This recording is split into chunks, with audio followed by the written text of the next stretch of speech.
A covert operation in the Arabian Sea has been compromised. A high-value asset, cultivated over years by United States intelligence services to monitor Iranian weapons shipments, has gone dark. Communications ceased at 0200 hours. What does this calculated disruption signal from Tehran?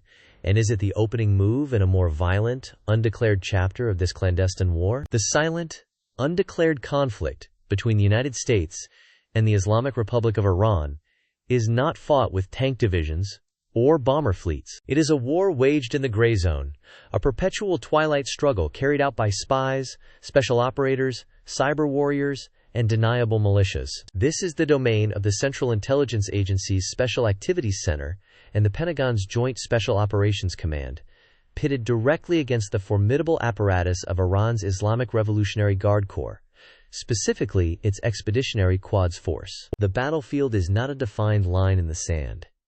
It is a fluid network of influence, stretching from the mountains of Yemen to the back alleys of Baghdad and the digital ether itself. The loss of the intelligence asset in the Arabian Sea is more than a tactical setback. It represents a strategic message. The IRGC is demonstrating its reach, its counterintelligence capabilities, and its willingness to escalate. They have blinded a key American eye watching their most critical supply lines. This single act creates a dangerous intelligence vacuum. Without that source, the flow of ballistic missile components to Houthi rebels in Yemen, of precision-guided munitions to Hezbollah in Lebanon, and of explosive-formed penetrators to militias in Iraq becomes exponentially harder to track and interdict. The risk of strategic surprise for the United States and its regional allies, particularly Israel and Saudi Arabia, has now increased by a measurable factor. This is the nature of the shadow war. There are no declarations, no victory parades. Victories are measured in disrupted weapon shipments, foiled attacks,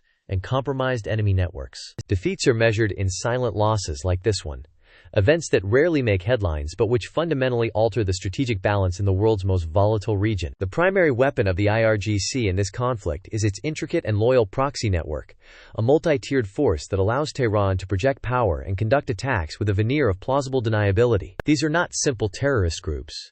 They are sophisticated, state-supported, non-state actors. The Houthis in Yemen, officially Ansar Allah, control the Bab el-Mandeb Strait, a choke point through which an estimated 12% of global trade and nearly 10% of the world's seaborne oil passes daily. The IRGC has provided them with training, funding, and increasingly sophisticated weaponry, including naval mines, anti-ship cruise missiles, and long-range attack drones. Each Houthi attack on commercial shipping is a calculated probe of international resolve, a way for Iran to inflict economic pain on the global community without its own naval vessels ever firing a shot. It is asymmetric warfare perfected, leveraging a seemingly local conflict to achieve major geopolitical objectives. New intelligence, sourced from signals, intercepts, and human sources within the region, now confirms a critical escalation. IRGC technicians have successfully assisted Houthi forces in integrating an advanced seeker head onto their existing stock of Noor anti-ship missiles. This upgrade significantly improves their ability to distinguish and target military vessels from commercial traffic, even in a cluttered electronic warfare environment. What does this mean for global markets and regional stability? It means that every U.S. Navy destroyer and allied frigate patrolling those waters is now facing a more lethal, more precise threat. The cost of ensuring commercial tankers transiting the Red Sea is set to skyrocket, a direct tax on the global economy levied by a Yemeni militia acting on behalf of Tehran. In Lebanon, Hezbollah stands as the IRGC's crown jewel. It is more than a militia.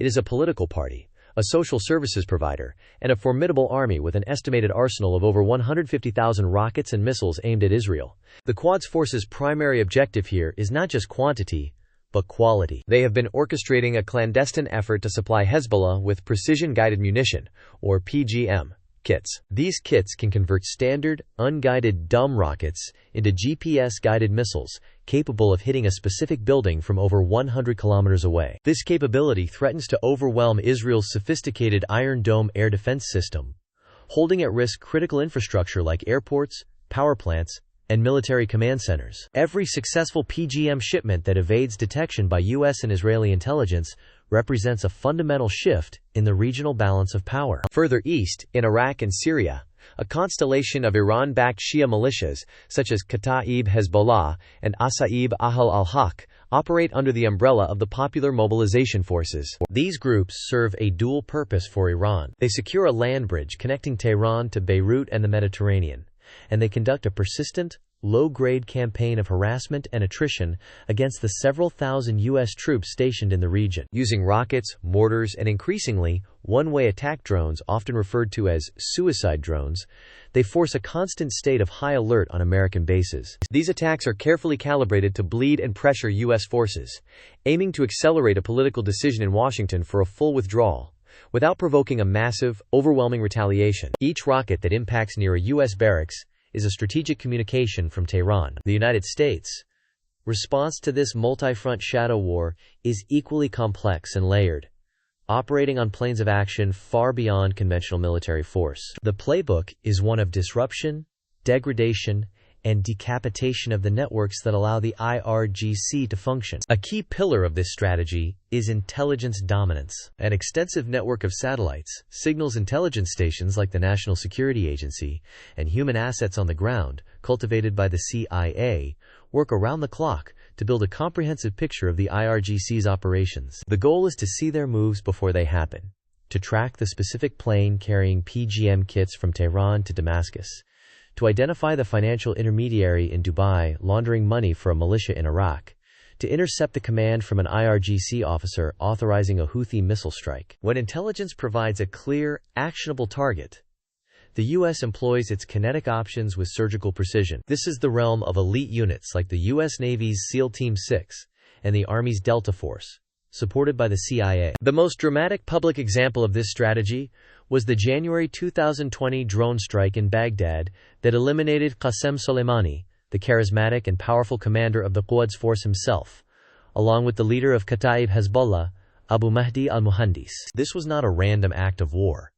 It was a decapitation strike, the culmination of years of intelligence gathering, aimed at removing the master architect of Iran's proxy network. The strike demonstrated that no individual, regardless of their position, was beyond the reach of American intelligence and firepower. But the war is not just fought with drones and special operators. The latest intelligence assessments reveal a significant and ongoing escalation in the cyber domain. United States Cyber Command, operating in conjunction with the NSA, has intensified its offensive operations, targeting the IRGC's critical infrastructure. This goes beyond simple hacking. The objective is to disrupt their command and control systems, corrupt logistical data for weapons shipments, and, most importantly, attack the illicit financial networks that fuel their entire enterprise. By targeting shadowy front companies and unregulated currency exchanges from Beirut to Southeast Asia, U.S. cyber warriors aim to sow chaos and distrust within the IRGC's financial plumbing. This escalates the conflict into a domain where every international bank transfer,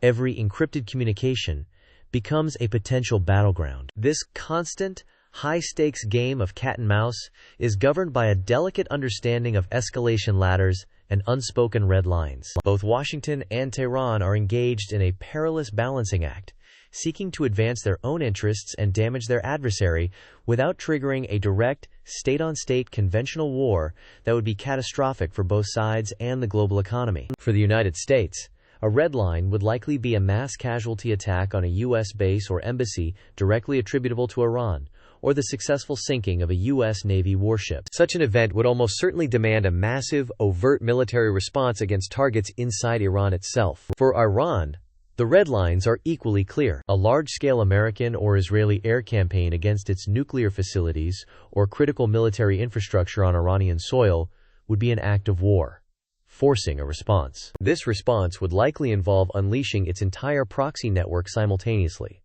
Hezbollah launching its missile arsenal at Israel, militias striking every U.S. target in Iraq and Syria, and the Houthis attempting to close the Bab el-Mandeb and Strait of Hormuz to all shipping. The IRGC would also likely activate sleeper cells in the Gulf and potentially in the West for terrorist attacks. The strategy is to make the price of a direct attack so unbearably high that their adversaries will never choose to pay it. This doctrine of mutual deterrence is what keeps the shadow war from boiling over into a hot one. A new and worrying development has emerged from intelligence sources operating in the Levant. Under direct advisement from visiting Quds Force experts, Hezbollah has begun moving its most critical PGM conversion kits from known workshops to a series of new, deeply buried, and hardened underground facilities in southern Lebanon and the Bekaa Valley. Why is this so significant? These new sites are designed to withstand conventional bunker-busting munitions. This makes preemptive strikes by the Israeli Air Force far more difficult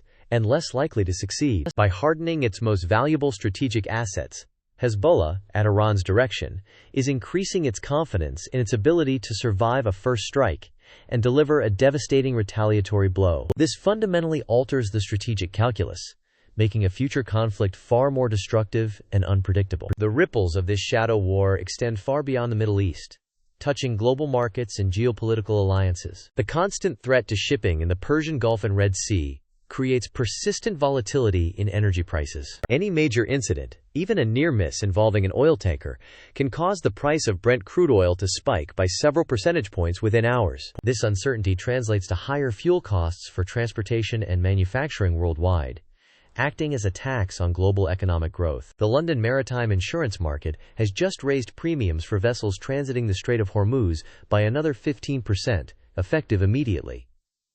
This is a direct financial consequence of the heightened risk, a cost that will be passed down through the supply chain to consumers globally. The shadow war is no longer a distant conflict. Its economic impact is now arriving at your doorstep. This covert conflict also places immense strain on international alliances. European allies, more dependent on Middle Eastern energy and trade routes, often favor de-escalation and diplomacy, sometimes viewing Washington's more confrontational posture as dangerously provocative. Meanwhile, regional partners like Saudi Arabia and the United Arab Emirates push for a harder line against their primary rival, Iran. Simultaneously, Russia and China watch from the sidelines, often playing the role of spoilers. They provide diplomatic cover for Iran at the United Nations, sell military hardware, and use the persistent regional instability to criticize and undermine American influence. The shadow war is not a simple binary conflict. It is a multipolar chess game with global players. Looking forward, several potential trajectories exist. The most likely scenario is a continuation of the current state, a simmering, grinding shadow war of attrition, marked by periodic spikes in intensity, but remaining below the threshold of all-out conflict. Another possibility is an accidental escalation, where a miscalculation by one side, a drone strike that kills the wrong person, a naval encounter that turns deadly, spirals out of control faster than diplomats can contain it. The least likely, yet still possible, outcome is a diplomatic breakthrough, a new agreement that de-escalates tensions. However, given the deep-seated ideological animosity and competing strategic interests, this remains a distant prospect. The intelligence indicates that both sides are hardening their positions, preparing for a long struggle. The clandestine war is the new, permanent reality. The world must adapt. The hidden conflict between U.S. assets and IRGC networks is the critical geopolitical story of our time, shaping the stability of the global economy and the balance of power. Understanding its dynamics is essential. Stay informed. Stay vigilant. Subscribe to global_crisis_radar for daily, unfiltered intelligence briefings.